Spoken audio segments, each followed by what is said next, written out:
Good evening, everybody, and welcome to the Seth Joyner Show. Thank you for joining us at our new time. From here on, we'll be going at 7:30 Eastern Time, and I think that's 4:30 Pacific Coast Time for you guys out west. A lot going on with our Philadelphia Eagles, man. There's so much to get to. There's so much to talk about. I could probably eat up 30 minutes by myself just talking about it. But one of my good friends, one of my dear friends, one of my mentors, one of the guys, in my opinion, that was really instrumental in my career. He's now a Eagles analyst for Fox News. My ex-teammate, linebacker guy, Gary Cobb. Gary, how you doing tonight, man? I'm doing great, Seth. I'm doing a lot better than the Eagles.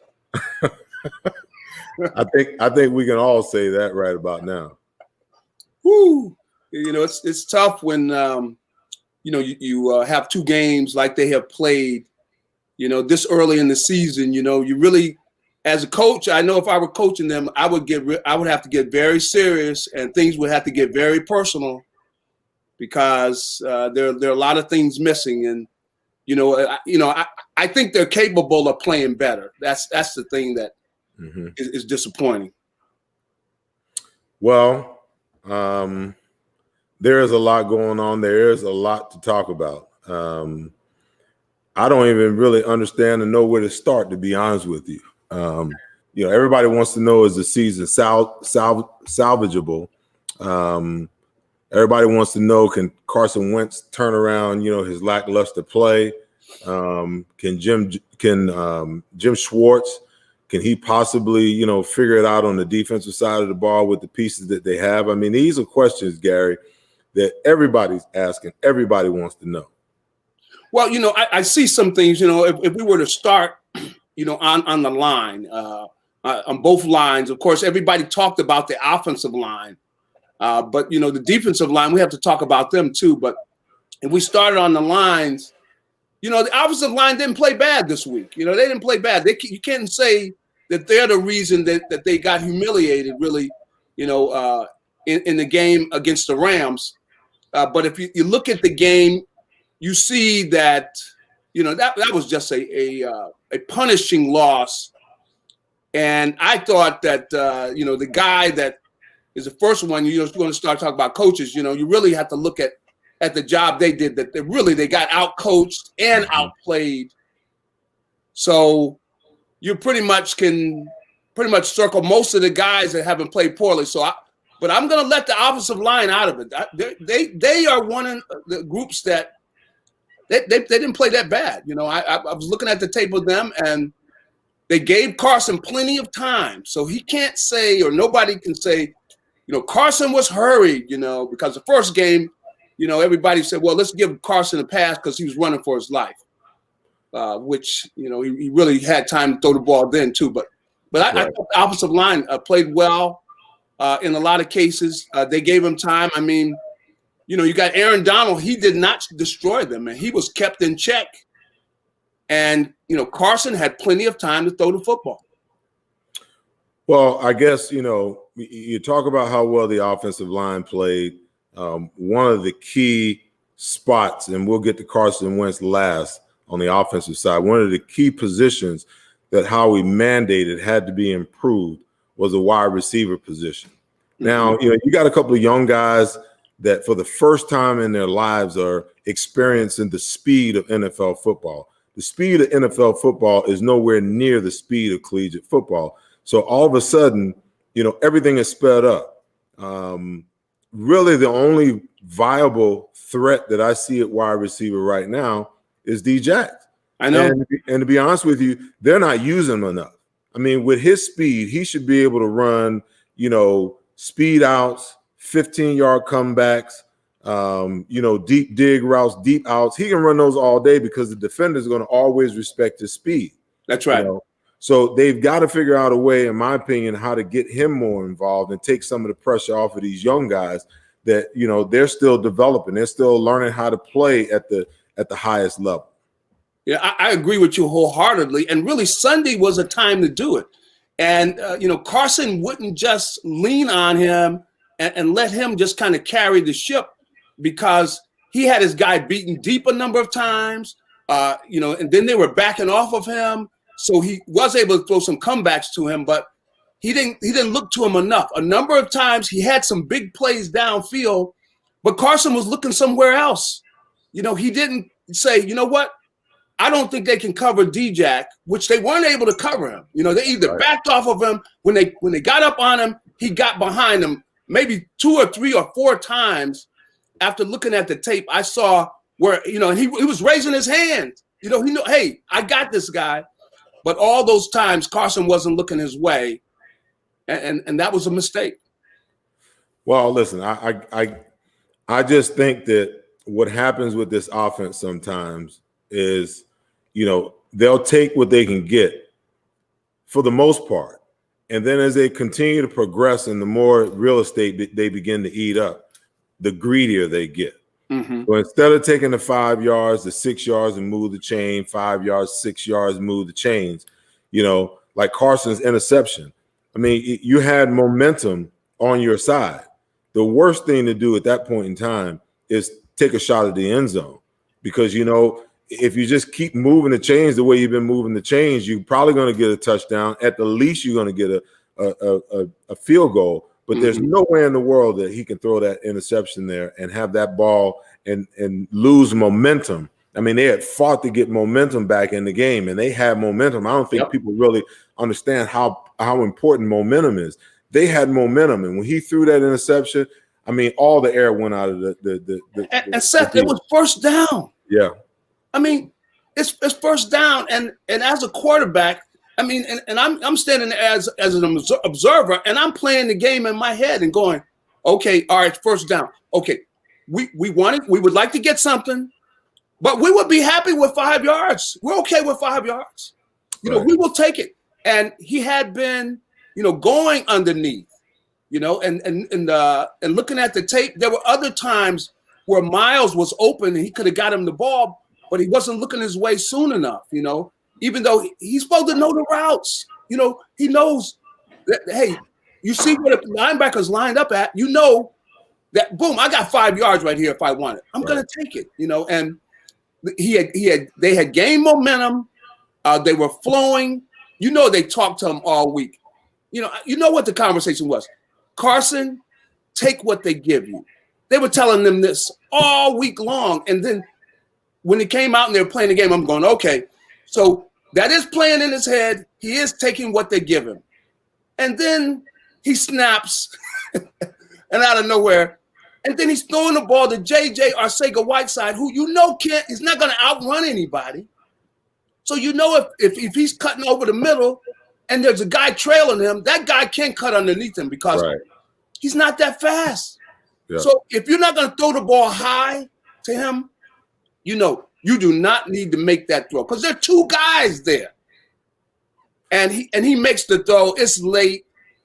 And you just wonder, and the thing is, you wonder, what is he thinking? And I know he's trying to make the play, but come on, how many times do they have to sit and talk to him and tell him, look, if you turn the ball over in the NFL, you cannot win. You're not going to win in the NFL turning the ball over. And I'm sure he knows that. And that's why today you had Doug Peterson, when they asked him, it might have been yesterday, but they asked him, why is he struggling like this in his 5th year? And you know what Doug said? Hey, that's a good question. Well, that doesn't sound like a vote of confidence. No, I mean, but it's honest. And he's got to know, look, take what they give you, and then if kind of you're not in a rhythm where you're a little off, take the short throw and get into a flow. And you don't have to take shot. You can say, well, you know what? I'm just going to take these short. I'm going to take these. Hey, you're going to give me 5 yards. I'll take it. Well, let me ask you this, man. Do you think it's more of a function of, Carson not making the right decisions, or do you feel like it could be play calling? Because listen, if Doug is the one that's calling the shot plays, And Doug is the one, that's calling plays that don't develop until they're 15 to 20 yards down the field. And now Carson's under pressure. Doug is the one that's making those calls. That's true. Carson, the only thing Carson can do is try to execute it the way that they've executed it in practice. So sometimes what winds up happening is, you have a play and you talk about the other options, but your main focus is this is what we think that we can get. Yeah. So sometimes with a quarterback, what happens is he get locked in on that instead of realizing, hey, JJ Arcega-Whiteside is not running away from anybody. You got a safety in the hole. I'm late. Check the ball down. Take what you can get. Let's line up second down and 5, second down and 4 or 3. Now, the thing is, the quarterback ultimately makes that decision. And I know in the West Coast offense, they always have check downs. That's the thing about them is they teach patience, and that's the way that offense was developed. Now, of course, they've got so many other things in the offense, but I know from having seen the way it was operated by some of the greatest quarterbacks, they would take that check down. You go, oh man, and the thing about it is they're going to take it quick too. Yeah. That means they're going to hit the guy going towards the line of scrimmage. So he's going to catch it on the run and see. He's got to realize that, look, if you make that decision, you're not going to lose right now because, hey, we are down on the 20-yard line. We got a first down. If we get 5 yards, we got the defense where we want them. Right. And, if you got a great receiver who can go up and get the ball, you make that throw with those 2 guys there and you make it high and you got a guy can go up and climb the stairs and get that pass. But other than that, you're not making that throw, especially, JJ, come on, you got a young kid who you can't have a lot of confidence in him right now that he's going to make sure that ball is not picked off. Now, I do know some quarterbacks where there's a number of receivers who they say, hey, go ahead and throw it. I will make sure the ball does not get picked off. Right. But if that's not the case, you do not make a throw like that. Because you got to know how bad interceptions are for quarterbacks. It's the worst thing you can do. A turnover, especially in the end zone. Yeah. That was just a deflator. And he couldn't have done anything worse other than, I guess he would have went over there and cut Miles' leg out from under him and hurt him or something. He couldn't have done anything worse to the team. Make a decision like that in the end zone. That's where, as a coach, you just say, okay, we got to just start all the way over because you're not hearing anything I'm saying to make that kind of decision and hurt our football team like that. Carson, that was selfish. See, and I would start getting that. I would start getting in his face about this because that's selfish playing. That's like, a guy comes down and you're running in a basketball game and there's 10 seconds left and you launch something from half court. Like, dude, what were you doing? You got 10 seconds left and we're down by 2 and you come down and launch something, even though some of these guys now, that's what some of the shooters, like the dude in Portland. Maybe who am I talking about? Damian Lillard. The guard in Portland. Damian Lillard. Yeah, Lillard, who sometimes, because even I have some fun with Sonny Hill. Sonny swears that, of course, he's the players that played in his era, he will never, ever say there's somebody better. So I'm going, Sonny, nobody ever used to shoot like some of these guys. Come on, they're shooting from almost half court.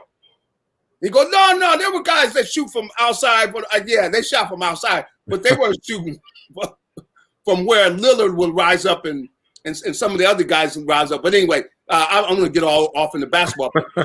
But the thing is that that throw that he made was that kind of a play where, if you got, maybe there's a few receivers you say they could have found a way to catch that ball with 2 guys there and everything. But JJ Arcega-Whiteside, who's never done anything in the NFL, you're going to throw that ball to him with 2 guys there? Come on. There are kids that would not have made that decision. Well, listen, they run it in practice. That's the play that's called. And sometimes, I wonder, does Carson, even think about making a change in that situation, understanding the coverage. Continuing to talk about Carson, I mean, 5 years in the league, he's a franchise paid quarterback, a lot of expectation, and number two overall pick, a couple of years back. And, to your point, you said that, Doug said when he was asked today, has he regressed or what's the problem with the regression? And Doug said, it's a good question, but I would tell you this, as long as I've been watching Carson, and I've been a proponent of his at times, I've been extremely critical of him at times. I just get the sense, I get the feeling that the Eagles have a quarterback problem right now, because he's pulled himself out of the abyss over and over and over again. But I don't think I've ever seen him play as bad as he's played the last 6.5 quarters. You're right, and that's where I think that's what Doug was expressing, is that there's definitely some consternation that going on over at the Eagles, because they realize they married him. They basically put the ring on when they gave him that money and said, we are married, and Right. it's going to take a while for us to break up. Right. And they're thinking that, hey, we are getting married and we're going to be married at least for maybe 6 to 8 years, at least, you figure when you're giving out that kind of money. So for them to be, for Doug to say what he said, either he was sending a message to Carson or he was sending a message to Howie, and to Jeffrey Lurie. But for him to say that was a good question as to why he is struggling in his 5th year when he is the coach and he's the one overseeing him. Right. And for him to say that, he's definitely sending a message, I think, to Carson, because you can't win with a quarterback playing like this. He's on a pace to throw 32 interceptions. You can't throw 32 interceptions and play in the NFL. Right. So he definitely is. I think he's just standing back and thinking they can't do anything now. They're going to go with Carson. He's the guy this year and everything. But they're just thinking about the way he thinks and why he's done some of the things he's done and how bad this is coaching. I think Doug has to take the hit for this, as well as the coach. And I'm thinking of his the quarterback coach. Press Taylor. Yeah, Press Taylor. Okay. Now, see, you put a kid in charge of the quarterback, and he's in there and they're buddy and everything. I'm not gonna have a kid like that on my staff that I'm putting in charge of a quarterback. No, I'm gonna have a guy like the guy he used to have, who's gonna be getting in his face and letting him know this is not gonna be tolerated. Right. Because it just seems like they're not being hard on him enough to where somebody's in his face all the time, because you can't be because these are losing mistakes. This is the way the quarterback just flat out loses the game for you.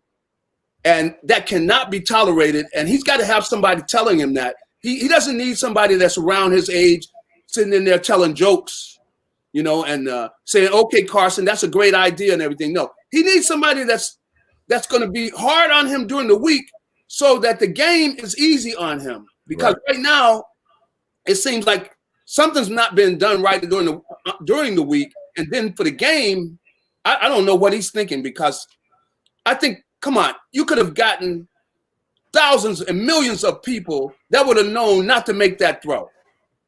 Mm-hmm. But yet he makes that throw, and he's been in the league 5 years. That makes I really just question everything. And then his mechanics. Who is working on his mechanics? How many hospital balls did he throw, Seth? He's gonna get somebody killed. That the young kid Rieger. I guess he's a polite kid. He go back, man, dude. Are you trying to get me killed? On that slant, right? Throwing the slant, and then he's throwing high balls across the middle. I'm telling you, he must have some type of a partnership with the hospitals or something. I'm really. Or maybe he got an ambulance service or something. Because oh my gosh, some of those passes across the middle, he sees the guy that he's leading him to, and he throws it high too. I mean, he's trying to get the guy's ribs broken. To me, that's understanding of coverage. So in what holes and where and the timing of the throws. It seems to me that he really doesn't know a whole lot about this. You listen to the Seth Joyner Show with my guest today, Gary Cobb. Hey guys, if you want to send in some questions, get on the show, give us a text or a call at 361-857-9847. You can come on and ask me and G some questions. I see you guys' comments over here. Some of them are questions, but if you want to come on live, my producer will shoot you a link. You can come on and ask your question live with me and G Cobb. Gary, when I think about Carson, I'm always wondering, what the issue is. Why is he struggling right now? And I try not to put it, solely on him, but it is solely on him from a decision-making standpoint. So week one, they give up 8 sacks. He throws 2 interceptions. He fumbles 1 away. You got Aaron Donald coming in town, all the hoopla that surrounds him in that defensive front. Is it beyond a stretch of imagination to think that maybe he was still shell-shocked a little bit from last week? Because sometimes some of the throws that he miss on, they're just comfort throws. Yeah. They're not high stress. When you got a running back in the flat and he's got his guy beat, all you got to do is put it out there where he can catch it and turn it up. That ball that he missed high to Zach Ertz coming over the middle. I mean, that route took a little bit of time. He had to wait on that one. So I'm just wondering, is he a little shell shocked from week one? Is he listening to the news and listening to the press clippings and what everybody's saying negatively about him? I think he is doing some of that. I don't know, definite, but it just seems like he's dialed into that because he's putting too much pressure on himself. Because all he's got to do is just take what the defense gives him, and if it's checked down, he could have checked down all the way downfield. I mean, he was doing that. And he didn't need to try to put pressure on himself, but it seems like he has succumbed to maybe he's somewhere or another. I don't know who's listening to the radio or television and relaying what people are saying to him, but if he can't take it, see, and I was told, guys, look, if you cannot take the criticism, don't listen to it. Mm-hmm. Just make sure, and you tell, your loved ones, hey, look, don't bring me into this stuff anybody said. I don't want to hear that, and your own self. If you can't take it, then, you don't want to be listening to that, because it definitely seemed like his temperament to where he just put so much pressure on himself to where he's got to make big plays. You don't have to make spectacular plays. All he's got to do is just execute the offense and find a way to win. Even if they win ugly, it doesn't matter. Right. Just find a way to win. And if you start pressing, you're ending up where you're the number one reason that they're losing. And you don't want to be that because he's there to help them win. And I think he knows some of this. See, because I have seen in the past where, like last year at the end of the season, he said, okay, I don't have a deep threat. We got to work underneath. We got to execute the offense. And that's what he did. So he kind of showed us that he's capable of doing it. He's got to know that, look, if you're going to turn the ball over, you're really putting the team in a position where it's going to make it very hard to win, because the turnover numbers and how they kind of work right along with whoever wins. If you turn the ball over more than the other team, usually you're going to lose. And so he knows that. And I think, though, that somewhere or another, it just seems like he's just putting too much pressure on himself. So he's got to change something to where he just needs to be more relaxed and just let everything come to him. Do you think he's pressing from a strategic position? He's got these new, Howie Roseman's mantra for the draft was we're going to get healthy guys, we're going to get fast guys, and we're going to get guys that love to play. Mm-hmm. So they went out and they got all these speed wide receivers, guys can flat out run. Do you think sometimes, that Carson subconsciously through the play calling that Doug puts out feels like he has to push the ball down the field? Well, now that's a good question, and I think that has been the case. I don't know if that's going on now because he still can check it down. I don't know what Doug is saying to him, and I don't know if they are kind of putting that kind of pressure on him. But that's the kind of thing where he needs to know that, look, this is going on his resume. When they lose and he's throwing interceptions, that's going on his resume. He can tell, look, if they're moving the ball down the field, Doug really could not just take him out of the game and really do anything. He's got more power than Doug, really, as long as he is finding a way to win. Right. So he can really, even though Doug can say whatever he wants, Carson could really operate the offense the way he wants to as long as they're winning. If they're losing, then you lose your power. But as long as they're winning, he's got a lot of power. A guy with a $100 million contract, and the former number 2 pick in the draft, he's got a lot of power. And I don't know if he knows that, but he should know that. Well, to round out the offensive side of the ball, let's talk about the running backs. And I think the Eagles are trying to bring in Devonta Freeman for a workout. He instead went to New York with the Saquon injury and basically signed with the – I mean, when you look at the Eagles running backs, they had a productive day. Miles Sanders had a productive day. Every time that little Boston Scott touched the ball, seemed like, he had production. What do you see in our running back, and what is – I'm still trying to figure out, why they're – shopping for another running back when they have 2 guys, in my opinion, that are really reliable, and a third in Corey Clement, who actually knows what's going on in the offense 100%. Well, I know that, Corey Clement had a tough day that first game with the blitz pickup. Maybe that's what they were looking at. I don't know. But when you look at Miles in the first half, he was frustrating me a little bit because he was trying to take everything outside. But I know Deuce talked to him and let him know that, look, you could make them think you're going outside. You get in there and get what you can right now, because there's 4 or 5 yards in there. Go in there and get it.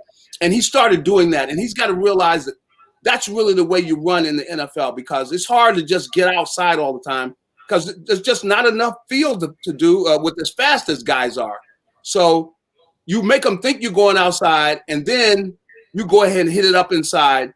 And he was doing that. He put together some nice runs and really had a pretty good day, after that fumble. And that fumble was, it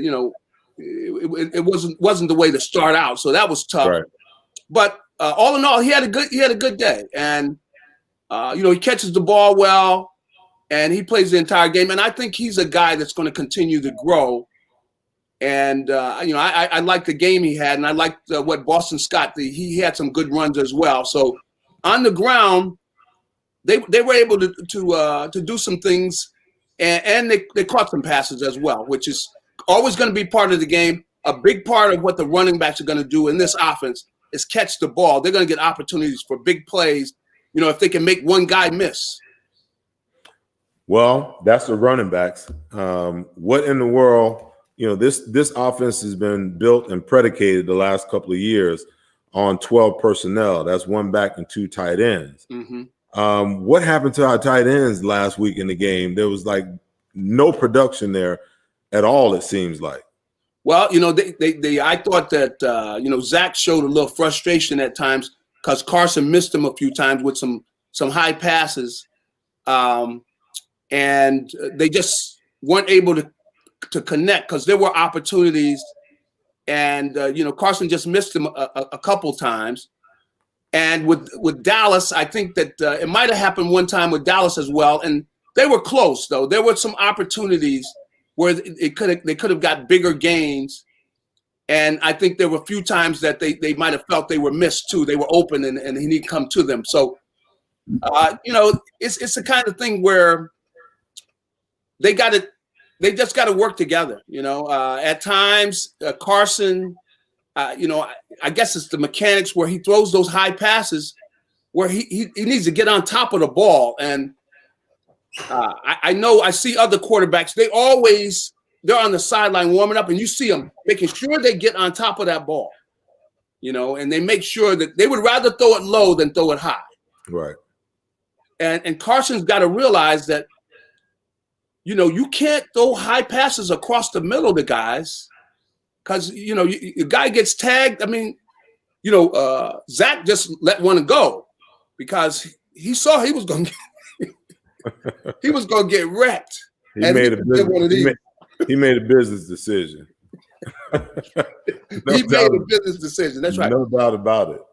But Carson's got to get on top of that ball, and they got to work on his fundamentals at times. Where I don't know if they're working on them enough, or they refine them, because it just seems like sometimes he just gets sloppy, and they got to have somebody in his ear. Like I said, I don't know what's going on in the quarterback room, but you got to see more consistency. You got to see the discipline of play, because it affects every position. And I kind of give him some of the blame that the tight ends didn't do more, because I saw them open a number of times, and I was looking at, the thing that Trey does. Trey went through the game, and he had, basically a look at everybody, and numerous times the tight ends were open, but they just didn't get the ball. So, well, I mean, listen, we grew up in an era where, coaches didn't mind motivating you. They didn't mind calling you out, sometimes even in public. I talked about it the other night on the post-game show, where I felt like, it's time for Doug to kind of get in Carson's face. There has to be some accountability. On the outside, Doug is never going to throw his players under the bus. I don't care how bad they play. He will come up with an excuse for them in front of the media. So the question is, are they being coached harder behind the scenes? Because the only way that the authority of a coach has power is that those guys who are highest on the totem pole, they have to be subjective to that power. Yep. If those guys aren't, everybody else is looking and watching, and it turns into one of those things. Well, if he's not doing it, then why do I have to do it? If he's not being held accountable, why should I be held accountable? And then your team starts to fracture and fall apart. But at some point, they got to hold Carson's feet to the fire. You're making $32 million a year. Okay. You're the franchise quarterback. We shipped all the good quarterbacks out here to keep you. You get up in front of the media after every game, your presser, and your response is like clockwork. I need to do better. We need to do better. We will do better. I mean, people getting to the point, and quite frankly, the Eagles coaching staff has got to get to a point where they're like, okay, enough is enough. If you got to do better and you want to do better, then do better. Yeah. I mean, I don't know exactly what's going on. I know whatever they're doing has not worked yet. It hasn't gotten through to him because we haven't seen it in the play, even though, the thing is, he started out the game and you can see he was kind of making an effort, get the ball out of his hands, take what they give. I'm going to take what they give me. I'm going to get the ball out of my hands. So he obviously was thinking about the coaching, but then, he makes that throw in the end zone. And he's also just missing guys high. And I don't know what they're telling him from a technique standpoint, but a good coach is going to be able to tell you, look, if your technique's not right here, you need to focus on this. So at a certain point that, something that he needs to do. But at times, I know the other guys on the team, and thing is, I saw that at the end of a couple routes that Zach ran, like where there was some high throws and he didn't go after it a couple times, and I could see the exasperation in him. and I also saw it with D-Jack. Hmm. So, you know, they obviously got to be losing some confidence or at least frustrated with the way that Carson's playing, because I could see it with the way that they look after the ball, either sails over their head or they're open and it doesn't come to them. So, you know, he should be looking to those guys first. I mean, you've got Deshaun out there and they're playing off him all the time. Wouldn't you look at his way? But I guess maybe that plays into the fact that where they told him don't be looking deep all the time. And so he kind of took that to the point to where he doesn't look at D-Jack as much. But this is going to be the kind of thing where they're going to have to kind of put him back together a piece at a time, starting out with the short throws, have him work there, and then kind of get his confidence back in him and hold his hand a little while, I guess. You know, his maybe body, buy him some tutus or something. his body language has been over the last couple of weeks, and rightfully so. You lose 2 games back to back, but his body language has, you don't like to see quarterbacks slump. You don't like to see him with their head down. You don't want the defense to ever look at you as a player, or the offense for that matter, and say in their minds, "Oh, he's defeated." Not in the game yet, because there's game yet to be played. But mentally and physically and psychologically, he's beaten. Yeah, the posture of the quarterback is something that you're just supposed to look confident. Because the other guys are looking at you, and in the huddle, you got to call the play. So you got to look confident, even when you're not feeling that way all the time. But you don't want to start slumping and you're looking down and everything. You get that bad posture, and you just got that type of look to where you're doubting yourself and you're really kind of down, because then that takes everybody else down. And so he's got to check himself there. And hey, one thing about him is I've known him that he is a fighter. So he just got to fight, and this is the battle. It's one of the things you enjoy about the game, because it is a fight. You have different challenges you have, and you just have to battle through it. And that's where Carson is right now. And he's got to just continue to battle because he's been through this before, because he went through it last year, and they found a way to the playoffs, even though you knew they weren't going to go far, but, they could at least say, hey, we made the playoffs. Yeah, I guess, with a horrible division, it's I'm not going to say it's got to get better, because it doesn't have to get better. It doesn't. There's no definite that it's going to get better. So I just hope it gets better for them. I hope they play better, and maybe they need to look at what they're doing. I mean, they've got all these people over there on their staff, and you got a young kid in charge of the quarterback. I don't know that makes a lot of sense. Well, but all the creativity too, before we segue, into the defense, you've got Marty Morningwig. I forget the other guy's name that's in there. You got all of these gurus that should be putting their heads together and coming up with game plans that can be effective. But they seem like they're a predictable team, from an offensive standpoint. And it's funny today, segueing into the defensive side of the ball. Adam Kaplan, I saw a tweet where he said, I got this from, other team sources, that, it's easy to defeat this defense because they don't disguise anything, and they're predictable. They don't move. They don't, whatever they're in, that's where they line up. The DBs don't move around. The linebackers don't. They line up like mannequins. So when we know that they're lining up that way, we've got all the information we need to beat you. Well, I see that in my mind right now, because that's the way they do. It used to be where you would see, a good secondary. They're moving around, before the snap. They intentionally don't go to where they're going to be when the ball snaps. They do that intentionally. I mean, I don't know if these guys, do they ever look at tape and see what other people are doing?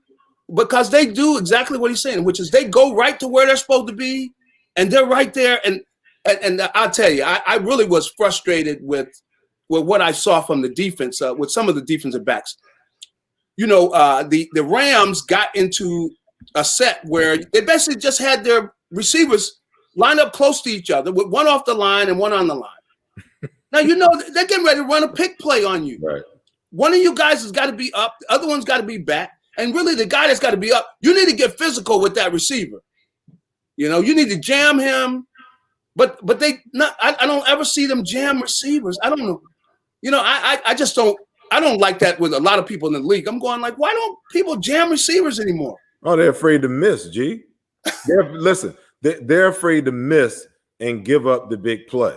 Mm-hmm. That's why you don't see guys get up at the line of scrimmage and really fight anymore, because you only got one jam according to the rules. Yeah, but that one jam could make all the difference in the world. Yeah, and defensive coordinators have gotten to a place where they're so afraid of getting beat deep that they'd rather have a guy off, open the gate, and let the guy run by him, or trying to play man-to-man defense, from outside in all day long. There's never any shift in technique.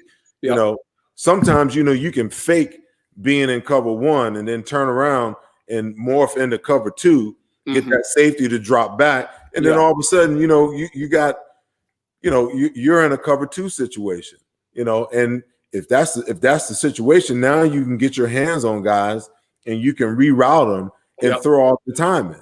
But, you don't see that from these guys. It's like, they just line up, and wherever they line up, they're trying to play man-to-man, man-to-man coverage from the outside in. They're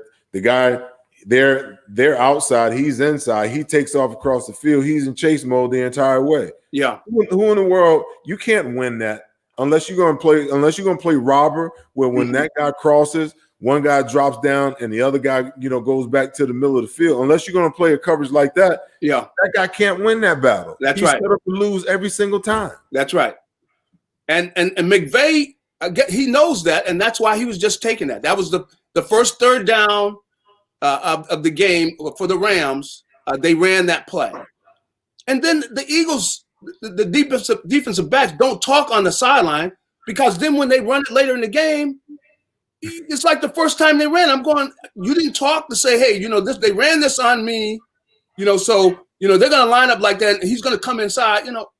Nobody talks, or at least you're going to communicate and say, okay, I'm going to move up, you move back. They weren't even talking to each other. I'm going like, look at those guys over there. When they started the game, they were getting ready to line up, and they eventually lined up side by side. And of course, when he went inside, Avante Maddox was beaten. He's running.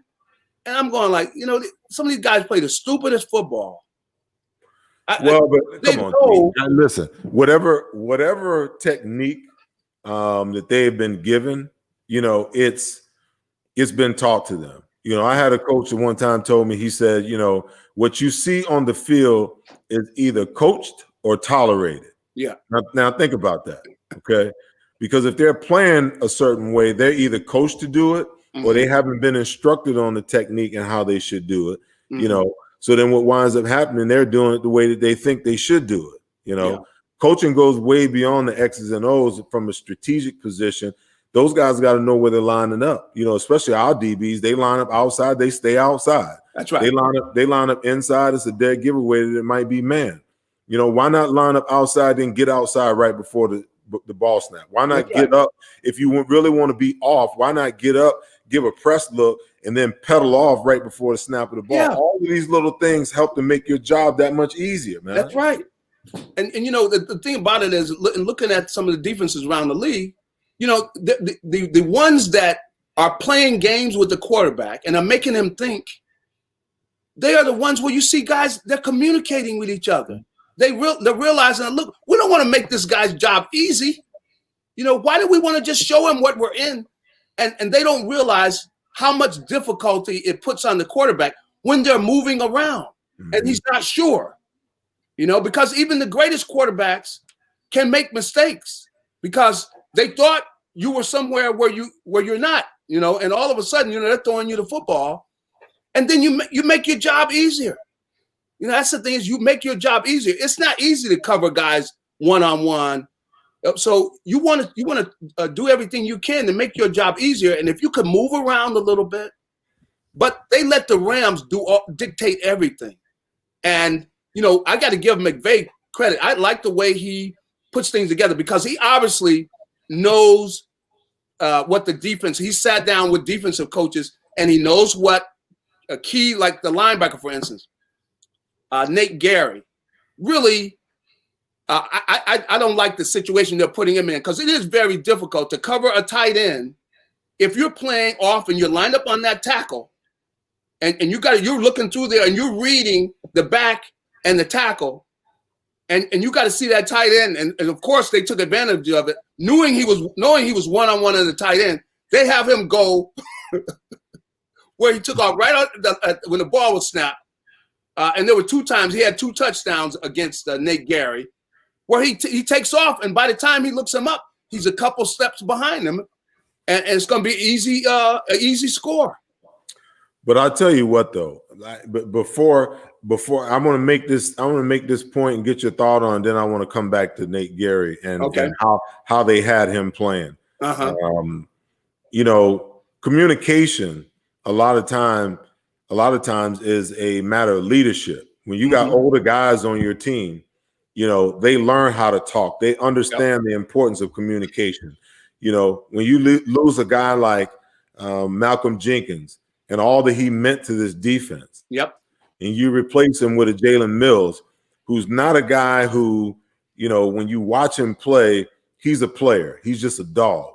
Somebody needs to tell him what he should do and where he should line up and what the check is, because his mentality doesn't allow him to think through the game the way that a guy like Malcolm Jenkins could compartmentalize it. He could think about what he needed to think about, and then he could put it on automatic and just go and make plays. So when you don't see the communication, you got young linebackers. You got a guy who was secondary to leadership on the back end of the defense, and Rodney McLeod, who has now been thrust into the role of being the leader. When I watch them play, I just don't see the leadership. I don't see that one guy that's like, bring everybody along. But to me, that's a problem point of not having OTAs and not having preseason games. But at the other end of the spectrum, when you got older guys on the field, those guys have got to talk. They got to be talking to those young guys and letting everybody know what's going on. So I just feel like leadership and that ability to communicate is maturity. Now certainly Rodney McLeod is mature. Some people would even say, Jalen Mills, is mature. But it's a different thing to be that leader that everything that's going on in front of you. So now all of a sudden, when you say something, when you start to communicate, then everybody else begins to echo it. Now we're all on the same page. Yeah, well, Malcolm had, so much experience in the safety spot and playing linebacker and everything. He had all that experience. In fact, he had played corner before that. So he had experience playing all those positions. So he knows what everybody's doing. So he's able to communicate, and they weren't talking at all. I was just looking at the tape when the offense would come out. They're not identifying, okay, this guy's over here. Because one time you had Cobb lined up at the tight end position. He was really, off the line of scrimmage, but he's lined up inside, and he just sat there. And of course, he was able to sneak out because they didn't identify. Hey, we got Cobb inside here. Right. Nobody's talking. And then, you want to talk to your defensive line at times where, hey, could you get a hit on that tight end? Don't let him outside. Just come run through that tight end on the way to the quarterback. Right. Where you ask him where he's helping you because, but I don't see that kind of talk. And then with some of the players who are playing new positions, like you were saying about Jalen, you can see that he's not sure about what he's doing. He comes up to force. And you just see that just seems to be a discomfort there. And I guess a lot of that's because, he hasn't played that in a long time. I know he never played that position in the NFL, and with some of the situations they put him in, he definitely seemed like he was a little awkward. And you got the same thing with Nate Gary, where he was a safety. He doesn't look comfortable in there playing linebacker. He doesn't get people off of him. He just doesn't look good in there.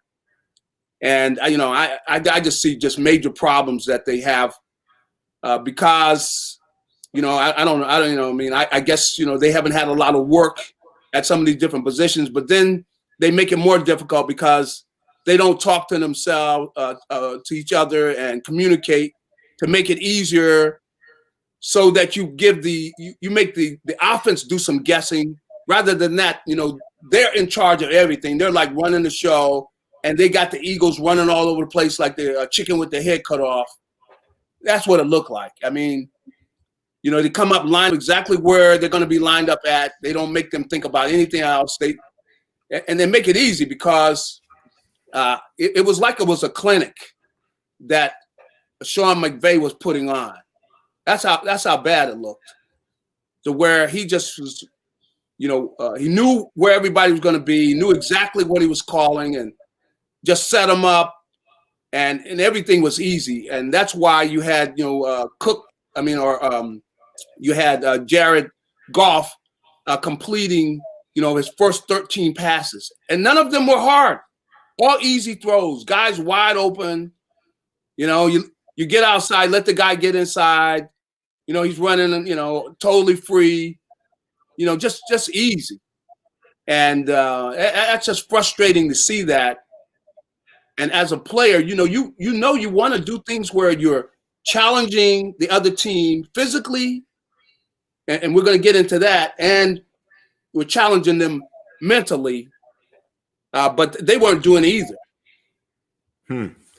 Well, I think that the question has to be breached. Howie Roseman, and it's not in his draft importancy, I should say, to draft linebackers.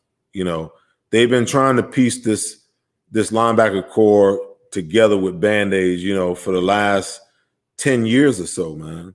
The only linebacker they drafted, in early rounds has been Kendricks. That was a long time ago. And Hicks, they had to give up on him because of, all the injury issues. Yeah. Uh-huh. But they don't draft. They don't put value on drafting linebackers. And the linebackers are an important piece of everything that you need to do. Mm-hmm. Because in my opinion, the linebacker is the most important position on the defense, not just because I played it. But listen, you're involved in what goes on in the front. So you're a part of the front seven. You're right. A hybrid. You're a half defensive lineman, and you're a half defensive back, because on the back end in pass coverage and passing off, and blitzes and all those types of things, you're half DB. So you're a hybrid, and you need those guys, in my opinion, on your team. You got to have at least one. That's right. Now, if you're going to get in dime like a lot of people are doing now and drop, one of your safeties down in the box, that's all fine and dandy. What is that going to do? Only thing that's going to do is help you not have to cover the Alvin Kamara's out of the backfield because you put a DB on. But when they decide to run it, you have no defense whatsoever. Yep, that's right. Because that DB does not want to do what's required by a linebacker. Mm-hmm. So they just, to me, they're playing with fire, because even if the defensive line starts playing better, the linebackers still have to fit in where they're supposed to fit in. And I think the D-line will start to pick it up. Mm-hmm. But those linebackers, man, I don't see those guys. I don't see where it is that they fit, man, because they don't know how to read. They don't know how to get up in the hole. Their man-to-man coverage is bad. Their eyes are bad. The reason why Nate Gary got beat on those two plays, because if I know that I have that guy man-to-man, okay, I'm looking at him. He's going to be my read as far as, whether it's run or pass. Now, I see the tackle out of my peripheral, but at the same time, my main focus is on that guy. Yeah. Because if he releases for a pass, I know he's mine. That's right. But for him to be as late running after that guy as he was on that crossing route, okay, that tells me his eyes were somewhere else. Yeah. He got tricked, and at the last minute, he realized his man was running away from him. Now it's too late. Say that there's a fire. That's at the fire department. He was trying to get the fire department on the line. But you're right. Their linebackers look really bad. Just looking at them with the way they read, and they don't aggressively attack plays. And the thing is, with Nate Gary, see, he never played linebacker. Yeah. So when that big offensive lineman is going to the side, that's when you need to hit him. Yeah. Because the play is coming, the running back coming, you can see him coming, and rather than he's waiting on him. I'm going, he's sitting there waiting on the guy. So you let a big 330-pound guy get momentum coming towards you rather than going up and hitting him, because he doesn't like to be hit when he got all that weight and he's off balance. And most of them, they don't have the best balance because they got all that weight. Would you hit them, you can knock them down and get rid of them. And you don't see them getting off blocks too. See, because he hasn't played linebacker. He hasn't played, but his technique is bad. It's all bad. of them It's really bad. They don't go in. They don't go to sting a lineman and then extend their hands so they can't be grabbed. They run up in there and they hit him, and their hands are in here, and the offensive line just grabs them and just drives them 5 yards down the field. Yeah, it's like, come on, man. I mean, you got to. Who is the linebacker coach? That aren't teaching that isn't teaching them these basics of how to play the game. How can they? Man, I always say, a player's ability to improve is vastly affected by the knowledge of his coaches. If his if his coaches know technique and fundamentals, then he's going to be technically and fundamentally sound. If his coach doesn't understand that, how is he supposed to learn it? Because he can't teach it to him. That's the point. Just looking at the tape, because I hadn't really sat and looked at, the Eagles linebackers. I see them, but not really studied them. But I was just looking at them since the game, and it's just frustrating when you see guys who don't look like they've really been coached. I mean, their technique and them knowing exactly what they're responsible for. Where you're going to make sure you're in the right gap and you're going to be able to get off this block. And that's the thing, is you just don't see them getting off blocks. And if you're just going to get blocked and stay blocked, then you really can't play, because you're not going to make any plays, because you are going to, at times where you're going to get engaged with a guy, you got to get this guy off of you. That is not your job, is just to run in and just be colliding and wrestling with guys and not make any tackles. Right. You're supposed to be getting off blocks. If you don't have to engage them, fine. But most of the time, especially when they're moving, that is the best time to hit them, those big linemen, because you hit them when they're moving and they get off balance.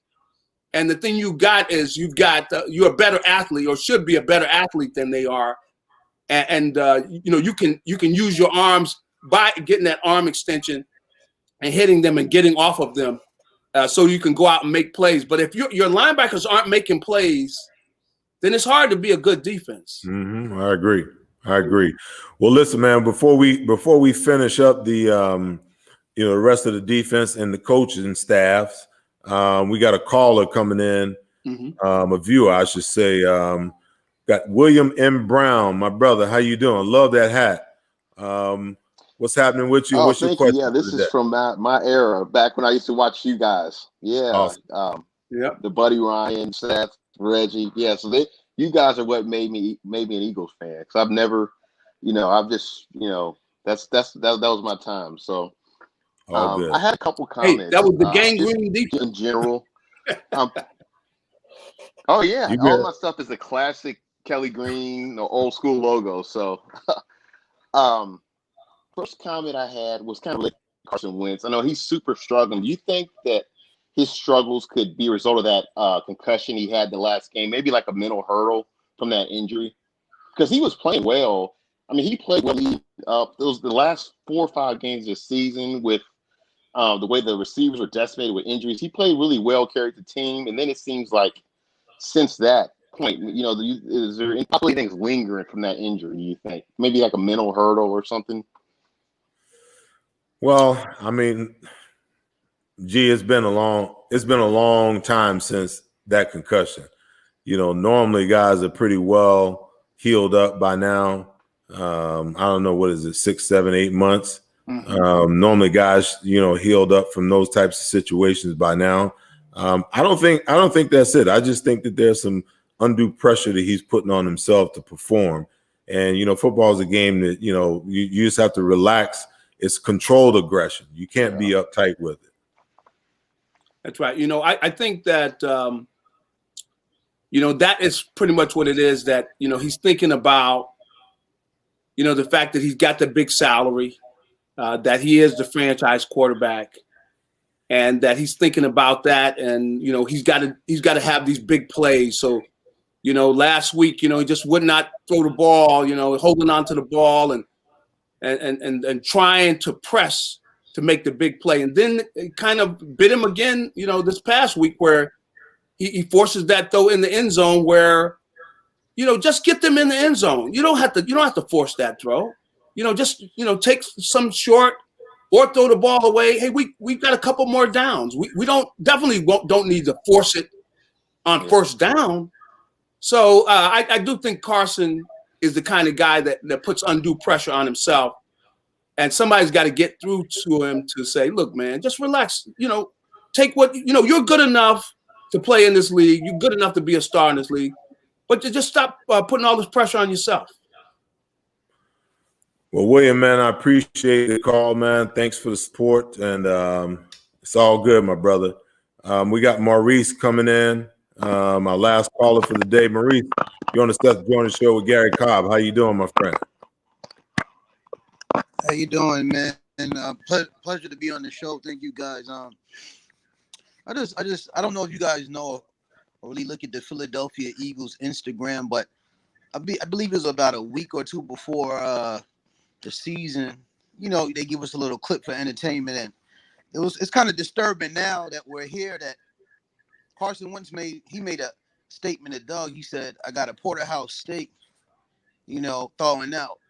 And Doug was like, "Well, we'll try to get you out. We'll get you out by 6."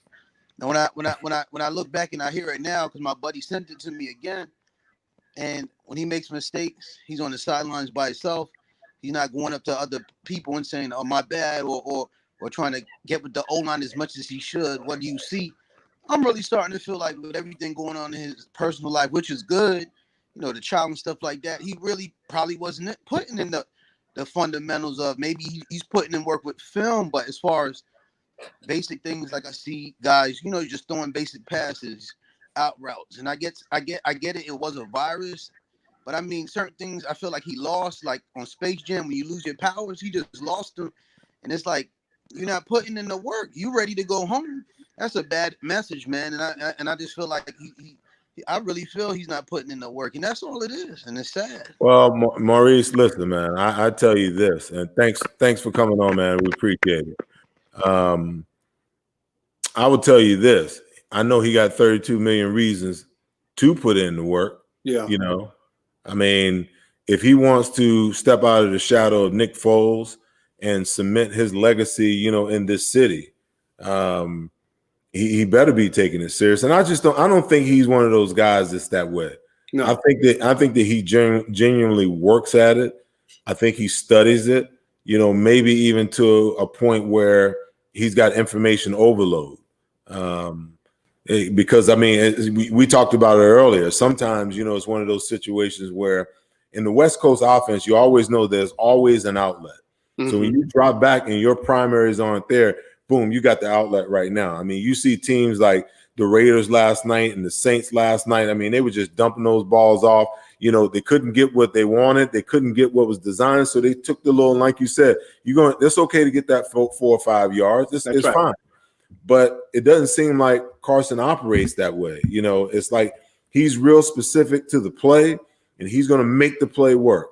And if it doesn't work, he's just going to sit there, and hold it and wait for that guy to come open instead of taking, like we said, what the defense gives you.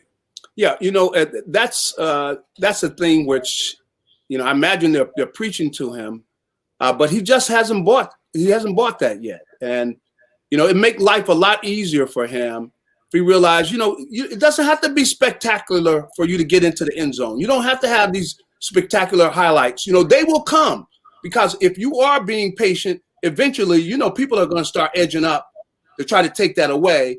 And then, then you can make the big play downfield, but Right. Don't force it. Just go ahead and keep taking it. And they've got the people underneath that really can give, a defense's headaches with the running backs and the tight ends. They got plenty of good targets. And then you've always got D-Jack out there where you'll be able to go deep. So he just needs to relax, let it come to him. Life doesn't have to be that hard. Carson is making life hard, and it doesn't have to be that hard.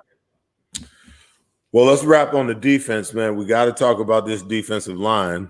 I heard a statistic the other day where it is one of the highest paid defensive lines in all of the NFL, between the contract they gave Hargrave, what they gave Malik Jackson last year, before he was injured, and Fletcher on a 5-year, $100 million contract. BG is probably making some pretty good money, negotiating right after the Super Bowl win. Yeah. My goodness, what you got to start asking yourself, where's the return? Where's Fletcher been? You would have thought on a day like, Sunday playing against the Rams, because he always likes to compare himself. I can be Aaron Donald. I can be that, but they didn't even show up, man. They didn't show up at all. And it started, you remember Buddy used to always say, you have to earn the right to rush the passer. You got to earn the right to blitz. Mm-hmm. And that right is being able to stop the run. Yeah. And they could not stop the run. The Rams ran for 191 yards on them, and that opened up the rest of the playbook and put those guys in situations where, they struggle all day long. I look at the defensive ends, and you talked about Sean McVay's offense. And I think the most dynamic thing about what Sean McVay does, in opposition to what, a lot of offensive coordinators do, is he makes a lot of his offense, as far as the run game, look like the passing game. That's right. So those same formations that you see when they run the ball, they line up in those same formations. They go play action pass. They go, jet sweeps, reverses. They run, bootlegs. And I knew with our defensive ends, the way that they play, every time the ball goes away, they always close down the line. I'm like, they're going to be losing containment all day long, and when they're running those bootlegs, mm-hmm. either the quarterback's got 15, 20 yards, or he can toss it out to that guy, that got loose because the linebackers were looking in the wrong area and didn't get back on coverage. Yeah. But they basically shut this defensive line down and made them a non-factor. And in my opinion, it started with the run game. They couldn't get it under control. Then once they started doing all the misdirection and bootlegs and all that kind of stuff, not only were, the linebackers fooled and frozen, and sometimes the safeties, but the defensive lineman was. That's they right. didn't know whether they was running it or passing it. Yeah. Yeah, they definitely, like I said, it was like a clinic. And once they got that running game going, I knew they were in trouble because, McVay does a nice job because he makes it all look the same. And so once if you don't stop that running game, see, if you do stop the running game, then you kind of expose them. And Absolutely. You see that maybe Goff isn't as good as he looks, as those stats. And that's what New England did to them in the Super Bowl. Like once they stopped their running game, then it was like, they started looking at, well, what do we do? But you got to stop that running game. And so, but you got to focus on it. And it's like, I almost felt like looking at the tape, you said, you feel like going over there, coming in there on a helicopter and going, okay, we get ready to do some 9-on-7, fellas. I mean, because they're not getting off blocks. You got to be, there's got to be more violence. You do not see a violent defense. And those guys have got to be where, look, don't try to block me because I'm going to get angry. But you don't see that. Guys just kind of going through the motions. They got to get off blocks. If they keep playing like this, they're going to have a very bad year. They got to start playing with more emotion. And I heard somebody say something. Well, there was no crowd.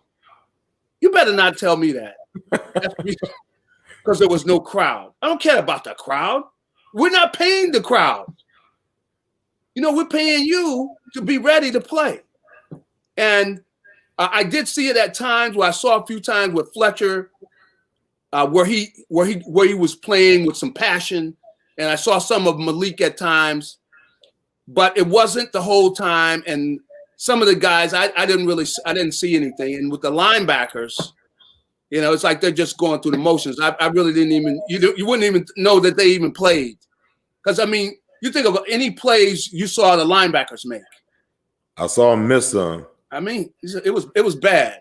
So they've got to do something to get that together, because if you're letting people run on you all the time, you might as well know that you're going to be just losing most of your games, because they're going to be able to throw the ball. If they're able to run it, they're going to be able to throw it. And they're going to be able to control the game. So they've got people that have played well enough, to stop the run. I don't know about the linebackers really, because you're really asking a lot out of Nate Gary, a guy who plays safety, and you're going to have him get up to this level, and all of a sudden he's going to play linebacker. And he's, you can see that he's not used to, striking people and getting them off you and stuff, because, you got to strike those big guys. If you're not, man, they're going to grab a hold of you, and, you basically got to wait till the play is over. Well, today Jim Schwartz gave the linebackers a vote of confidence, took responsibility, for the game, said he's got to put together a better plan. He's got to put together a better, put players in a better position. As we close, what's your thoughts on that? Because my thing is, every defense is made to work a specific way versus the run and the pass. It's got a strength and it's got a weakness. There's been plenty of times where calls have been made where we looked at each other and knew it was the wrong call. Okay. But our job is to execute it and make it work, even if it's not the best situation for us to be in. At some point in time, guys have just got to, you got to take it on yourself and do what you have to do. But it seems to me like this coaching staff is kind of bent on, protecting the players and making excuses for them instead of holding their feet to the fire. Yeah, I saw Jim Schwartz and I heard what he said. I thought that was just basically what he's trying to cover the guys. I hope he doesn't go in the meeting and tell those guys that was all on me, because they weren't playing with passion. That was not a group that was out there really attacking the line of scrimmage and things like that. So if they keep playing like that, and I can see where they just got a problem at linebacker, so I don't know if they're going to be able to solve that. So they've got some issues, but it's going to take people like Fletcher and them. They're going to have to play dominant football in order for them to kind of turn things around. So they got some challenges ahead of them, because teams are going to see that tape and they're going to say, well, we can run on these guys. Well, G, we 13 minutes over our hour, bro. So I didn't realize that. Yeah, I'm gonna take it easy on Jim Schwartz and Howie Roseman and Doug Peterson as the offensive coordinator this week. I'm gonna give them one more week, man, but we got to do this again. I know my listeners and my viewers, really enjoy, having someone come on and talk about the sport and talk about the game who lived it and now reports on it. And I always tell my guests, our time is our most valuable asset. And I thank you for the last, hour and 14 minutes, you being on the Seth Joyner Show. Appreciate it. I enjoyed it. Awesome. So for my producer, Tom Schrader and Derek Stevenson, that's it for the Seth Joyner Show this week. We'll be back next week after the Philadelphia Eagles Cincinnati Bengals game. They better get a win here, because I don't know. They don't get one here, G. They may be 0-6 by the time they get to the Baltimore Ravens. Thank you guys for your support. Thank you for viewing. I will see you next week, same time. Hey, make sure you guys take care of each other, care for each other, love each other. Peace. I'll see you later.